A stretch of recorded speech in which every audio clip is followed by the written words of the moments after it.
In Veneto abbiamo 1500 persone oggi occupate in questa grande vertenza, forse la garanzia sarà per 600 persone, siamo seriamente preoccupati perché dentro c'è anche, non solo ci sono i lavoratori di SMA e Auchan, ma ci sono anche i lavoratori che sono già passati nel gruppo Conad che sono a rischio, quindi siamo seriamente preoccupati che questa grande Margherita Distribuzione, che è di fatto una scatola vuota, alla fine non darà nessuna garanzia per chi resterà tra virgolette tra questi numeri. Alla fine ci stiamo rendendo conto e tocchiamo con mano che delle persone questi non hanno nessun interesse, anzi si stanno interessando ben ad altro, quindi noi faremo la nostra battaglia. Questo è un disastro sociale se non viene affrontato e la protezione va fatta fino all'ultima persona, tutti devono avere una garanzia. Presidio sindacale unitario dei lavoratori Conad Auchan davanti al centro commerciale Porte di Mestre di Zellarino, il più grande della regione.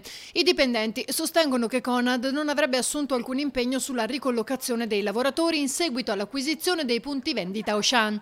Noi chiediamo alle aziende e a Conad di garantire questo posto di lavoro, ne hanno la possibilità, purtroppo fino adesso non ci hanno dato una risposta che avremmo voluto avere. A dare sostegno anche una delegazione delle guardie giurate. Nonostante le richieste di solidarietà ai consumatori, invece qualcuno ha deciso di entrare comunque. Non tutti capiscono l'importanza di dare un gesto di solidarietà. Siamo sotto Natale, pensavamo che un po' di solidarietà umana non facesse male, invece riscontriamo che molto spesso le persone sono un pochino egoiste quando non si tocca la loro casa. Ecco, questa è la casa di 1800 persone, qua 270 persone.